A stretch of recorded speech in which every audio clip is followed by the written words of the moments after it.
창세기 40장. 이 일이 있은 뒤에 이집트 왕의 신하 가운데 두 사람이 이집트 왕에게 미움을 샀습니다. 그들은 왕에게 포도주를 바치던 신하와 빵을 바치던 신하였습니다. 파라오는 포도주를 바치던 신하와 빵을 바치던 신하에게 화를 냈습니다. 그래서 파라오는 그들을 경호대 대장의 집 안에 있는 감옥에 집어넣었습니다. 그곳은 바로 요셉이 갇혀있던 감옥이었습니다. 경호대 대장은 요셉에게 두 죄수의 시중을 들게 했습니다. 그들은 얼마 동안 감옥에 갇혀 있었습니다. 어느 날 밤에 이집트 왕에게 포도주를 바치던 신하와 빵을 바치던 신하가 모두 꿈을 꾸었습니다. 그런데 꿈의 내용이 저마다 달랐습니다. 이튿날 아침에 요셉이 그들에게 가보니 그들이 걱정을 하고 있었습니다. 요셉이 파라오의 신하들에게 물었습니다. 오늘따라 왜 이렇게 슬퍼 보입니까? 두 사람이 대답했습니다. 우리 두 사람은 지난밤에 꿈을 꾸었는데 그 꿈이 무슨 꿈인지 풀어줄 사람이 아무도 없다네. 요셉이 그들에게 말했습니다. 꿈의 뜻을 풀어줄 분은 하나님 이외에는 없습니다. 저에게 그 꿈 이야기를 해주십시오. 그러자 왕에게 포도주를 바치던 사람이 요셉에게 꿈 이야기를 해주었습니다. 꿈에 어떤 포도나무를 보았다네. 그 나무에는 가지가 셋 있었는데 가지에서 싹이 나고 꽃이 피더니 포도가 열렸다네. 나는 파라오의 잔을 들고 있다가 포도를 짜서 즙을 내어 파라오에게 바쳤다네. 그 이야기를 듣고 요셉이 말했습니다. 그 꿈을 설명해 드리겠습니다. 가지셋은 3일을 뜻합니다. 앞으로 3일이 지나기 전에 파라오가 당신을 풀어줄 것입니다. 그리고 당신이 전에 하던 일을 다시 맡길 것입니다. 당신은 전에 하던 것처럼 다시 파라오에게 포도주를 바치게 될 것입니다. 풀려나시게 되면 저를 기억해 주십시오. 저에게 은혜를 베풀어 주십시오. 파라오에게 말해서 제가 이 감옥에서 풀려나도록 해주십시오. 저는 히브리 사람들의 땅에서 강제로 이곳에 끌려왔습니다. 그리고 저는 이 감옥에 갇힐 만한 일을 한 적이 없습니다. 빵을 바치던 사람은 요셉의 꿈 해몽이 좋은 것을 보고 요셉에게 말했습니다. 나도 꿈을 꾸었다네. 내 머리 위에 빵이 담긴 바구니 3개가 있는 꿈을 꾸었다네. 가장 위에 있는 바구니에는 파라오에게 바칠 온갖 빵들이 있었다네. 그런데 새들이 내 머리 위에 있는 바구니 속의 음식을 먹었다네. 요셉이 대답했습니다. 그 꿈을 설명해 드리겠습니다. 새 바구니는 3일을 뜻합니다. 앞으로 3일이 지나기 전에 파라오가 당신의 머리를 베어버릴 것입니다. 파라오는 당신의 시체를 장대 위에 매달 것입니다. 그래서 새들이 당신의 시체를 쪼아 먹을 것입니다. 그로부터 3일 뒤는 파라오의 생일이었습니다.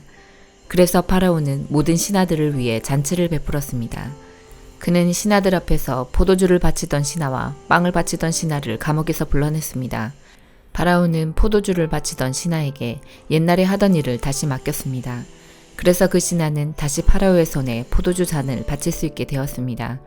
하지만 빵을 바치던 신하는 장대에 매달았습니다. 모든 일이 요셉이 말한 대로 이루어졌습니다.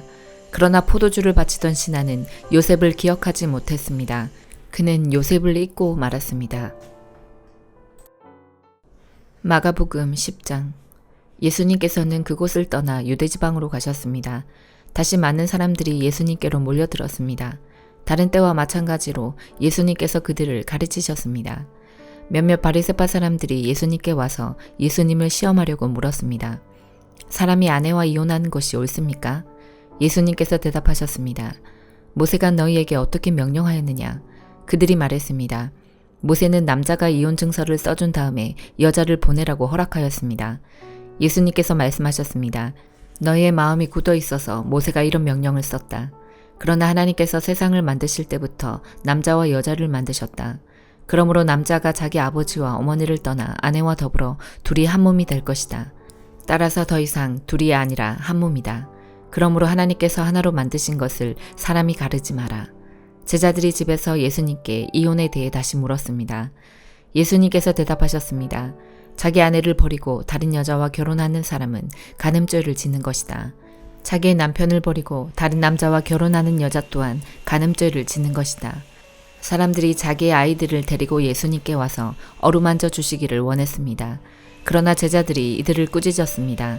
예수님께서 이것을 보시고 노하시며 제자들에게 말씀하셨습니다. 어린이들이 내게로 오게 놔두어라.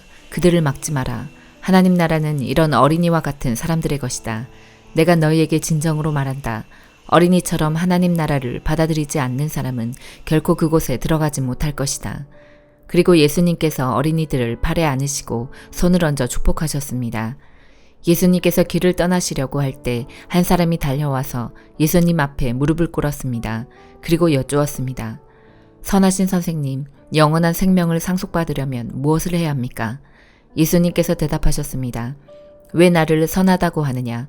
오직 하나님 외에는 아무도 선하지 않다. 네가 계명을 안다. 살인하지 마라. 간음하지 마라. 도둑질하지 마라. 거짓 증거를 대지 마라. 속이지 마라. 네 부모를 공경하여라. 그 사람이 말했습니다. 선생님, 저는 어려서부터 이 모든 계명들을 다 지켰습니다. 예수님께서 그 사람을 보시고 사랑스럽게 여기셨습니다. 그리고 말씀하셨습니다. 너에게 부족한 것 하나가 있다. 가서 네가 가진 것을 모두 팔아 가난한 사람들에게 주어라. 그러면 하늘에서 보화가 있을 것이다. 그리고 와서 나를 따르라. 이 말씀을 듣고 그 사람은 매우 슬퍼하며 떠나갔습니다. 그것은 그 사람이 많은 재물을 가지고 있었기 때문입니다. 예수님께서 제자들을 보시며 말씀하셨습니다. 부유한 사람이 하나님 나라에 들어가는 것이 얼마나 어려운가. 제자들은 예수님의 말씀에 놀랐습니다. 예수님께서 다시 말씀하셨습니다. 얘들아, 하나님 나라에 들어가는 것이 얼마나 어려운지 부자가 하나님 나라에 들어가는 것보다 낙타가 바늘귀를 지나가는 것이 더 쉬울 것이다. 제자들은 더욱더 놀라며 서로 말하였습니다. 그러면 과연 누가 구원받을 수 있을까? 예수님께서 제자들을 바라보시며 말씀하셨습니다. 사람은 할 수 없으나 하나님께서는 할 수 있다. 하나님께는 모든 것이 가능하다. 베드로가 예수님께 말했습니다. 보십시오. 우리는 선생님을 따르려고 모든 것을 버렸습니다. 예수님께서 말씀하셨습니다. 내가 너희에게 진정으로 말한다.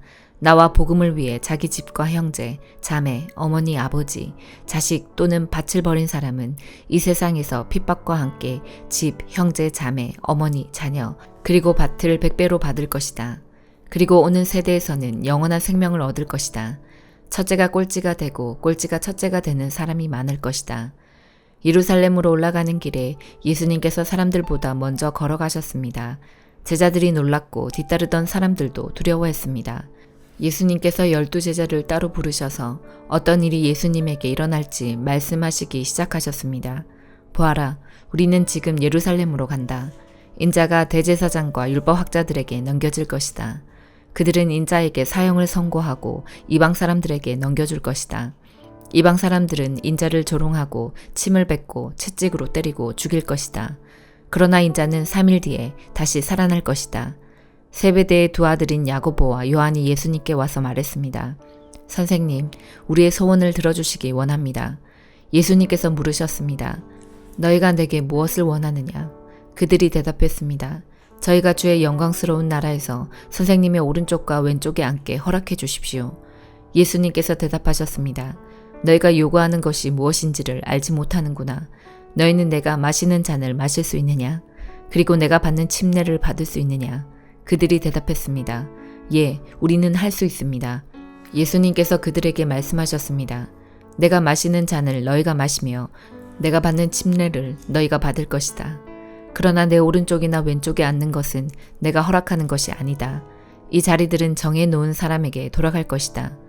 이 말을 듣고 나머지 10명의 제자들이 야고보와 요한에게 화를 내기 시작했습니다. 예수님께서 제자들을 부르시고 말씀하셨습니다. 너희가 아는 것처럼 이방 사람들의 통치자라는 사람들은 사람들을 지배하려고 한다. 고관들도 사람들에게 세도를 부린다. 그러나 너희는 그래서는 안 된다. 누구든지 너희 중에서 높아지려거든 종이 되어야 한다. 누구든지 너희 중에서 첫째가 되려거든 모든 사람의 종이 되어야 한다. 인자도 섬김을 받으러 온 것이 아니라 섬기러 왔다. 인자는 자기 생명을 많은 사람의 대속물로 주려고 왔다. 예수님과 제자들이 여리고에 왔습니다. 예수님께서 제자들과 많은 사람들과 함께 여리고를 떠나실 때 디메오의 아들인 바디메오라고 하는 앞을 보지 못하는 거지가 길가에 앉아 있었습니다. 나사렛 예수님이라는 소리를 듣고 그는 소리 지르기 시작했습니다. 다윗의 자손 예수님, 제게 자비를 베풀어 주십시오. 많은 사람들이 그에게 조용히 하라고 엄하게 말했습니다. 그러나 그는 더욱더 크게 소리쳤습니다. 다윗의 자손이시여, 제게 자비를 베풀어 주십시오. 예수님께서 멈추셔서 말씀하셨습니다. 그 사람을 이리 데리고 오너라. 사람들이 그를 불렀습니다. 안심하고 일어나게 예수님께서 자네를 부르고 계시네. 그는 겉옷을 거기에 두고 벌떡 일어나 예수님께로 갔습니다. 예수님께서 그에게 물으셨습니다. 무엇을 해주길 원하느냐? 보지 못하는 자가 대답했습니다. 선생님, 다시 보기를 원합니다. 예수님께서 가거라, 네 믿음이 너를 낫게 하였다 라고 말씀하셨습니다. 그 즉시 그는 보게 되었고 예수님을 따라 나섰습니다. 욥기 6장. 욥이 이렇게 대답하였습니다.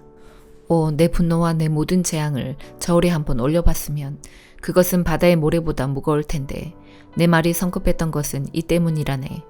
전능자의 화살이 내 안에 박혀 내 영이 그 독을 마시고 하나님의 공포가 나를 엄습하고 있네. 들나귀가 풀밭에서 울부짖는가? 황소가 꼴 앞에서 음매하고 우는가? 맛없는 것을 소금 없이 먹을 수 있는가? 소금 없이 달걀 흰자가 무슨 맛이 있겠는가? 그런 것은 내 입맛에 맞지도 않고 보기도 싫은 음식이네. 나는 간청하고 싶구나. 하나님께서 내 소원을 들어주시면 얼마나 좋을까. 내 소원은 하나님께서 나를 치셔서 그 손으로 나를 죽이시는 것이네. 그렇게 해주시면 얼마나 좋을까. 난 거룩하신 분의 말씀을 한 번도 거스른 적이 없다는 사실, 그것이 이 고통 중에서도 내게 기쁨이 되고 위로가 되네. 나에게는 이제 더 이상 견딜 힘이 없어. 견딘다고 무슨 소망이 있겠는가. 내가 바위같이 강한가? 내 몸이 무슨 노쇠인가? 나는 이제 의지할 것이 하나도 없네. 살아날 방법이 전혀 없어. 고통당하는 친구를 동정하지 않는 것은 하나님을 무시하는 일이야. 나는 친구들을 믿을 수가 없구나.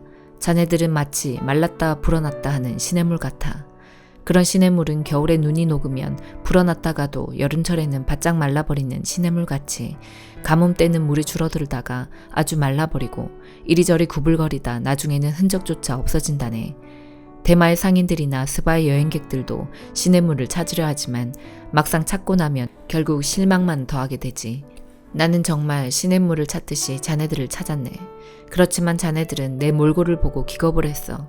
내가 자네들한테 무엇을 달라고 하던가? 돈을 달라고 하던가? 내가 언제 나를 원수들에게서 포악한 자들에게서 구해달라고 부탁하던가? 내게 무슨 잘못이라도 있는지 가르쳐주게. 난 아무 말도 하지 않았네. 격려 한마디가 힘이 될 텐데 자네들은 날 나무라기만 하니 자네들은 내 말을 탓하려는 것인가? 낙담한 사람의 말은 바람같이 험할 뿐인데 자네들은 고아를 팔아넘기고 친구를 돈과 바꿀 사람들일세. 제발 나를 좀 보게나. 내가 자네들한테 거짓말을 한 적이 있나? 부디 고약한 일을 하지 말게. 난 정말이지 잘못한 게 없네. 내 입술에 무슨 잘못이 있던가? 내 혀가 잘못을 분간하지 못할 것 같은가? 로마서 10장. 성도 여러분, 나는 내 동족 이스라엘 백성이 구원받을 수 있기를 하나님께 진심으로 갈망하며 기도합니다. 이스라엘에 관해 나는 이렇게 증언할 수 있습니다. 그들은 하나님께 대한 열심이 있습니다만 그 열심이 지식에 기초하고 있지 않다는 것입니다. 그들은 하나님께서 주시는 의를 알지 못하고 자신의 의를 세우려고 노력하였기 때문에 하나님께서 주시는 의에 복종하지 않았습니다. 그리스도께서는 모든 믿는 자에게 의가 있도록 하기 위해서 율법의 마침이 되셨습니다. 모세는 율법으로 얻게 되는 의에 관하여 율법을 행하는 사람은 율법으로 말미암아 살 것이다 라고 기록했습니다. 그러나 믿음으로 얻은 의는 이렇게 말합니다. 너는 마음속으로 누가 하늘에 올라간단 말인가 라고 말하지 마라. 이 말은 그리스도를 땅으로 모셔 내려오겠다는 뜻입니다. 또는 누가 땅 아래로 내려간단 말인가 라고 말하지 마라. 이 말은 그리스도를 죽은 사람들로부터 모셔 올리겠다는 뜻입니다. 성경이 무엇이라고 말합니까? 말씀이 너에게 가까이 있으니 네 입에 있고 네 마음에 있다. 이것이 바로 우리가 선포하는 믿음의 말씀입니다. 여러분이 만일 여러분의 입으로 예수님은 주님이시다라고 고백하고 또 마음으로 하나님께서 그리스도를 죽은 자들 가운데서 다시 살리신 것을 믿으면 여러분은 구원을 얻을 것입니다. 여러분은 마음으로 믿어 의롭다함을 얻으며 입으로 고백하여 구원을 얻습니다. 성경은 이렇게 말합니다. 그를 믿는 자는 누구나 부끄러움을 당하지 않을 것이다. 유대인이나 그리스인이나 차별이 없습니다. 동일한 주님께서 모든 사람의 주님이 되시며 그를 부르는 모든 사람에게 풍성한 복을 주십니다. 그것은 누구든지 주님의 이름을 부르는 자는 구원을 얻을 것이기 때문입니다. 그러면 그들이 믿지 않는 분을 어떻게 부를 수 있겠습니까? 또 그들이 들은 적이 없는 분을 어떻게 믿을 수 있겠습니까? 그들에게 선포해주는 사람이 없는데 어떻게 그들이 들을 수 있겠습니까? 그들이 보냄을 받지 않았다면 어떻게 선포할 수 있겠습니까? 좋은 소식을 전하는 사람들의 발이 얼마나 아름다운가 라고 기록된 말씀처럼 말입니다. 그러나 이스라엘 백성이 다 복음을 받아들인 것은 아닙니다. 이사야가 이렇게 말하였습니다. 주님, 우리가 전한 것을 누가 믿었습니까? 따라서 믿음은 말씀을 듣는 것에서 얻게 되고 말씀 듣는 것은 그리스도의 말씀을 통해서 얻게 됩니다. 그러면 내가 묻겠습니다. 이스라엘 백성들이 복음을 들어본 적이 없단 말입니까? 아닙니다. 그들은 분명히 들었습니다. 그들의 소리가 온 땅에 퍼졌고 그들의 말이 땅끝까지 이르렀다라고 성경에 기록되었습니다. 내가 다시 묻겠습니다. 이스라엘 백성이 알아듣지 못했습니까? 그렇지 않습니다. 먼저 모세가 한 말을 들어봅시다. 내가 내 백성이 아닌 사람으로 너희를 시기하게 만들겠고 깨달음이 둔한 백성으로 너희를 화나게 하겠다. 또 이사야는 담대하게 이렇게 말했습니다. 나를 찾지 않던 사람들에게 내가 만나주고 나를 구하지 않던 사람들에게 내가 나타났다.